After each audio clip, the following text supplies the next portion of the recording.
الرجیم بسم اللہ الرحمن الرحیم اللہم صلی علی محمد وعلی آل محمد وبارک وسلم رب اشرح لی صدری ویسر لی امری واحلل عقدۃ من لسانی یفقہوا قولی۔ سب سے پہلے تو میں افضل صاحب آپ کا بہت شکریہ ادا کرتا ہوں کہ آپ نے میرے اچھے الفاظ کا استعمال کیا جس کے لیے میں ڈیزرو نہیں کرتا، اور اس کے بعد میں اپنے اسٹوڈنٹ تیمور علی کا خاص طور پر شکریہ ادا کرتا ہوں، اس نے میرے لیے بڑی انسپائرنگ قسم کے ورڈ استعمال کیے۔ تو میں سب سے پہلے اس میں ایک بات کا ذکر کرتا ہوں کہوں گا کہ میں نے جو ایک لفظ سکسیس کا استعمال کیا تھا، تو میں یوں کہہ سکتا ہوں کہ اس وقت اس حال میں میری دو اسٹوڈنٹس موجود ہیں،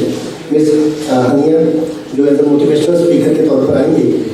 اور اس کے بعد تیمور علی، تو یہ میں اسے اپنی سکسیس کہہ سکتا ہوں۔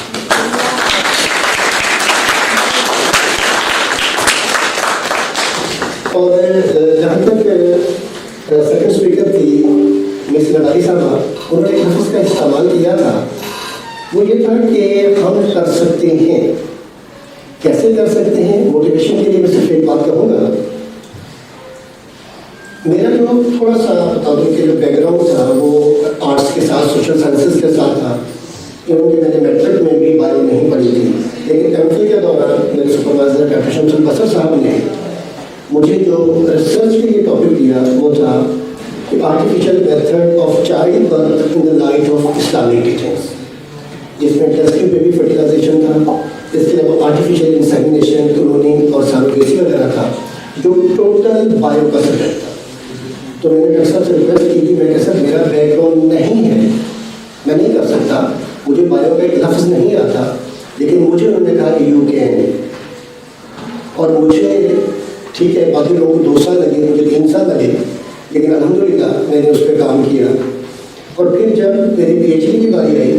تو جو پی ایچ ڈی میں مجھے ٹاپک دیا تو مجھے اس نے بلا کے رکھ دیا، اور وہ ٹاپک تھا change of sex and its validity in Islam. یہ بالکل میڈیکل کا ٹاپک آ گیا تھا، تو میں ڈاکٹر صاحب سے کہا کہ ڈاکٹر صاحب یہ نہیں ہو سکتا کسی بھی صورت میں، تو مجھے کہا کہ نہیں، مجھے یہ کام آپ سے کروانا ہے۔ ایون میرا سناپسس 2 جب ایکسٹرنل کے پاس گیا، انہوں نے یہاں تک لکھ کے بھیج دیا کہ اس پہ کام نہیں ہو سکتا، میٹیریل اویلیبل نہیں ہے، میکسیمم ایک آرٹیکل لکھا جا سکتا ہے۔ تو ڈاکٹر صاحب نے کہا، ان کو فون کیا میرے موجودگی میں، انہوں نے میں نے اس پہ کام کروانا ہے، اور الحمدللہ مجھے 7 سال لگے، اور میں نے الحمدللہ اس کے اوپر جو کام کیا، تو میری پی ایچ ڈی کی ڈگری بھی ہم کہہ سکتے ہیں کہ ایک ایسا بندہ جو سوشل سائنسز کا آدمی ہو، جس نے بالکل ایک لفظ سائنس کرنا پڑا ہو، کہ اس نے اتنا بڑا اسٹیپ لے کر وہ میرے استاد محترم کی وجہ سے الحمدللہ آج پی ایچ ڈی ڈاکٹر میں ہو گیا۔ جب انسان کچھ کرنا چاہے تو ٹھیک ہے۔ اس کے بعد خضر صاحب نے کچھ الفاظ کہے سوشل ورک کے حوالے سے،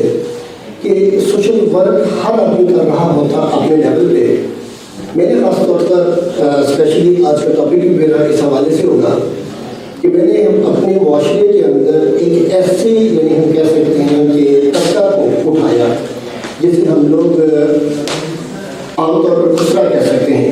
کہ یہ وہ لوگ ہیں جنہیں معاشرے میں کوئی آدمی عزت نہیں دیتا، ان کی زندگی یعنی یوں کہتے ہیں کہ اتنی برے انداز سے معاشرے کے اندر گزر رہی ہے۔ تو میں نے اس کے اوپر کام کیا، اور یونیورسٹی میں انٹرنیشنل کانفرنس ہوئی تھی لاسٹ ایئر، اس کے اندر میں نے ایک آرٹیکل پڑھا تھا کہ ہم انہیں کس طرح سے ریکٹیفائی کر سکتے ہیں، ہم کیا ایسا اسٹیپ لے سکتے ہیں کہ ہم انہیں میڈیکلی ایک نارمل ہیومن بینگ کی طرف ہم دیکھے ہیں۔ تو میں نے اس کے اوپر ایک آرٹیکل بھی لکھا، وہ میرا جو آرٹیکل ہے اس وقت میں نے بھیجا ہوا ہے تھائی لینڈ کے اندر، انشاءاللہ پبلیکیشن اس کی طرف ہو جائے گی ہوپ فلی۔ تو آج میں نے اس ٹاپک کو ہی اٹھایا ہے کہ ہم کس طرح سے معاشرے کے اندر اس طبقہ کی جو عزت ہے ہم اس کو بحال کر سکتے ہیں۔ بیسیکلی سب سے پہلی بات ہمیں یہ دیکھنا ہوگا کیا اس طرح کی تخلیق میں ان لوگوں کا اپنا کوئی ہاتھ ہے،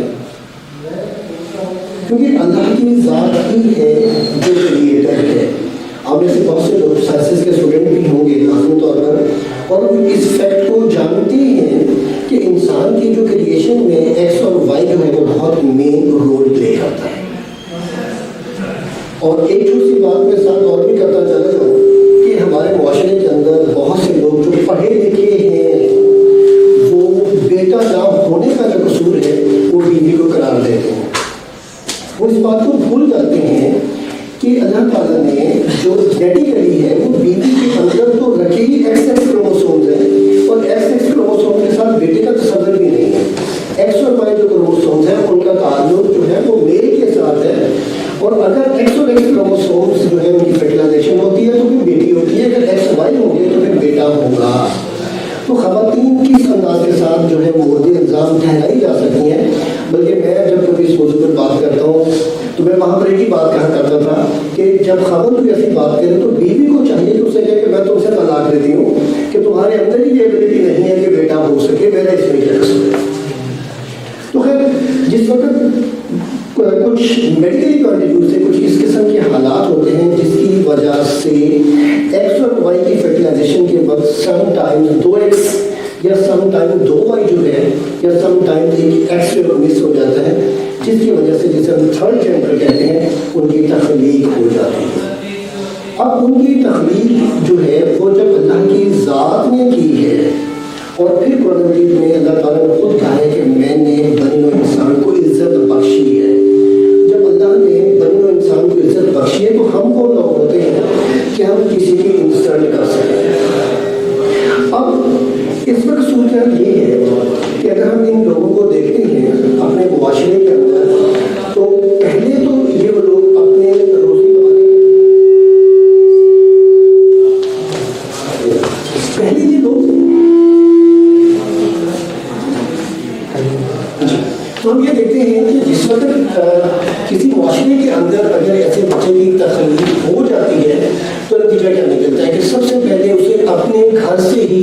حقارت اور نفرت کو جو ہے اس کا سامنا کرنا پڑتا ہے. اس کے بعد اس کی اپنی فیملی سے ایون کہ ان کے پیرنٹس بھی کوشش کرتے ہیں کہ اسے اپنے ساتھ نہ رکھیں. جب پیرنٹس اس کو نکالتے ہیں اس کے بعد کیا کوئی بھی ہمارے معاشرے کے اندر انہیں رینٹ پہ گھر دینے کے لیے تیار نہیں ہوتا.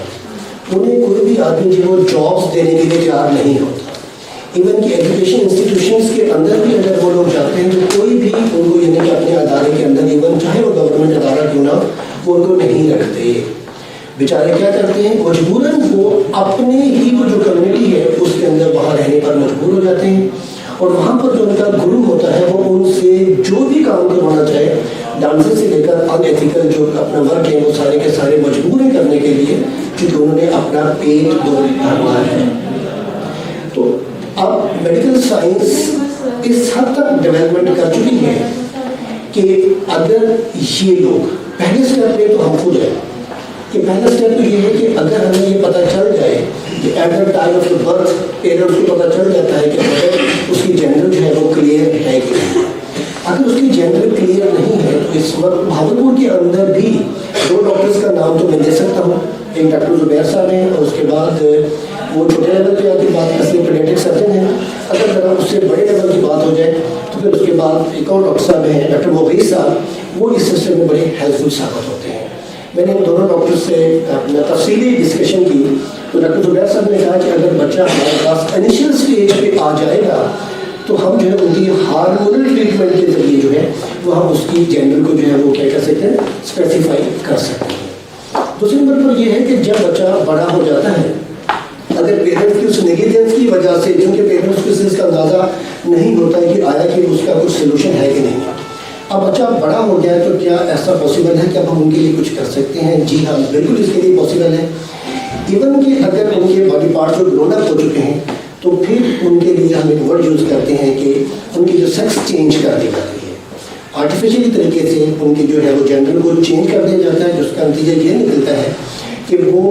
بہت حد تک, کمپلیٹلی نہیں لیکن بہت حد تک جو ہے وہ نارمل ہیومن بینگ کی طرف آ سکتے ہیں. اور اگر وہ نارمل ہیومن بینگ کی طرف آ جائیں گے تو اس کا نتیجہ کیا نکلے گا کہ لامحالہ طور پر کیا ہو سکتا ہے کہ وہ ایجوکیشن بھی حاصل کر سکیں گے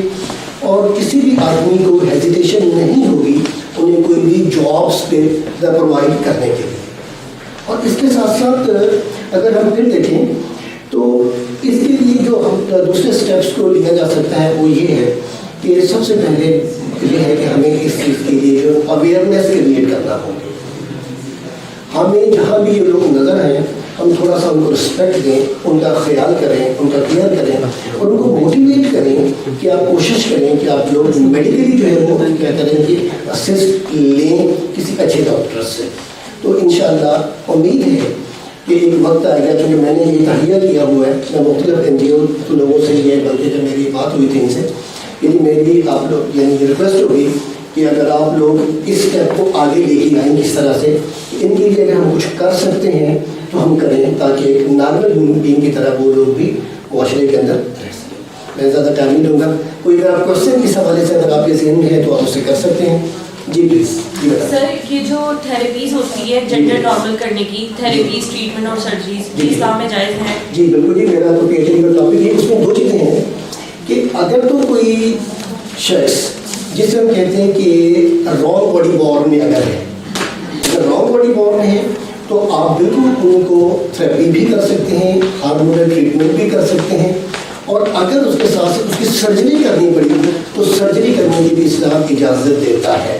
لیکن وہ لوگ جو ہم جیسے فلی ڈیولپ پارٹس رکھتے ہیں، اگر ہم یہ اسٹیپ لیں گے تو یہ اللہ کی تخلیق کے اندر چینجنگ تصور کی جائے گی اور یہ بہت بڑا گناہ ہوگا. جیسے پچھلے دنوں مجھے ڈاکٹر صاحب نے بتایا، ڈاکٹر موغی صاحب نے، کہ میرے پیچھے ایک لڑکی کہتے ہیں وہ بہت عرصے سے لگی ہوئی ہے کہ مجھے لڑکا پڑھنا ہے. وہ پورا زور لگا رہی ہے کہ ڈاکٹر صاحب کو کیا میری ہیلپ کریں. مجھے صرف دیکھیں ڈاکٹر صاحب نے کہا سوری کہ میں یہ کام نہیں کر سکتا. ایون کہ اس نے کہا کہ جتنا بھی آپ کہیں میں آپ کو پیمنٹ کرنے کے لیے تیار ہوں. ڈاکٹر صاحب نے اس چیز کے لیے وہ سوری کی کہ میں یہ کام کروں. تو رانگ باڈی جو بورن ہے اس کے لیے اسلام مکمل طور پر اجازت دیتا ہے. چونکہ رسول اللہ صلی اللہ علیہ وآلہ وسلم کی ایک حدیث ہے کہ آپ صلی اللہ علیہ وسلم نے فرمایا کہ اللہ نے جو بھی بیماری نازل کی ہے اس کا علاج جو ہے وہ رکھا ہے. بلکہ ایک حدیث میں آتا ہے کہ رسول اللہ صلی اللہ علیہ وآلہ وسلم نے ایک طبی زمانے میں طبیب کہا جاتا تھا، اسے بھیجا اسی کام کے لیے تھا کہ وہ ایک پارٹس کو کاٹنا تھا کیونکہ وہ اس کے لیے ہاؤسفل تھا. تو اس سے یہ پتہ چلا کہ سرجیکل جو ہے وہ ٹریٹمنٹ جو ہے اسلام کے اندر الاؤ ہے. جی بیٹا کوئی اور. جی پلیز. جیسے ہر بندہ کہتا ہے کہ